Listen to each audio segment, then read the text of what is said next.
Assalomu alaykum qadrli futbol muxlislari. Sevimli futbol kanalida o'zbek futboliga oid eng so'nggi yangiliklar.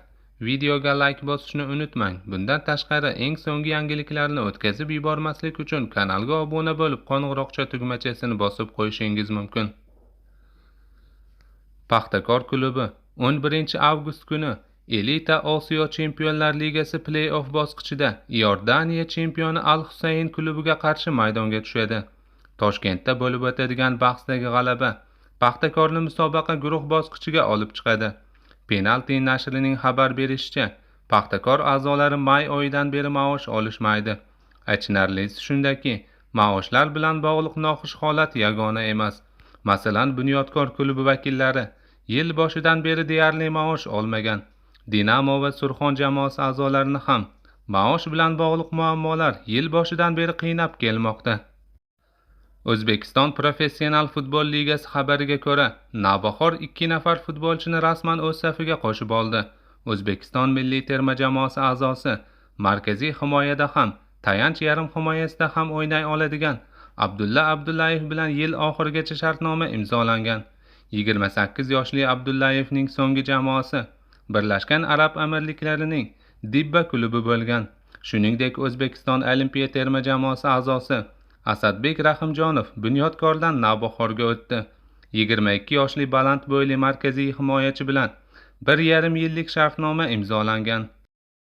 O'zbekiston milliy terma jamoasi bosh murabbiyi Fabio Cannavaro o'z lavozimida qolishi 100% ga hal bo'ldi. Chempionat Aziya nashri ma'lumotlariga ko'ra, italiyalik mutaxassis jamoa bilan ishlashda davom etadi va bosh jamoani navbatdagi yirik musobaqa Osiyo kubogiga olib boradi. Ma'lumotlarga ko'ra, O'zbekiston futbol assotsiatsiyasi rahbariyati Cannavaroning ishiga to'liq ishonch bildirgan. Jahon chempionatidagi ishtirokdan so'ng murabbiy oldiga Saudiya Arabistoni mezbonlik qiladigan 2027-yilgi Osiyo kubogida yuqori natijalar qayd etish, xususan chempionlik uchun kurashish vazifasi qo'yilmoqda. Shu tariqa Don Fabio yaqin vaqt ichida terma jamoaning yangi yig'inlarini rejalashtirishi va qit'a birinchiligiga tayyorgarlikni yangi bosqichini boshlab yuborishi kutilmoqda. 21 sentyabrdan 6 oktyabrgacha davom etadigan navbatdagi FIFA kunlari doirasida Xitoy yirik xalqaro turnirga mezbonlik qilishi kutilmoqda. Bizga ma'lum bo'lishicha, mazkur musobaqada ishtirok etish uchun O'zbekiston milliy terma jamoasi ham taklif olgan.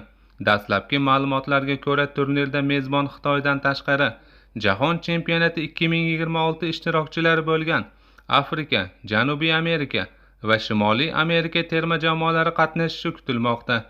Yevropa terma jamoalari esa ushbu davrda UEFA Millatlar Ligasi bahslarida ishtirok etadigan sababli musobaqada qatnashmaydi. Agar ushbu ma'lumot rasman tasdiqlansa, ushbu turnir O'zbekiston milliy terma jamoasi uchun Jahon chempionatidan keyin va Osiyo kubogidan oldin yaxshi tayyorgarlik vazifasini o'taydi. Hozircha sizga yetkazmoqchi bo'lgan xabarlarimiz shulardan iborat edi. Bizdan uzoqlashmang, ko'rishguncha salomat bo'ling.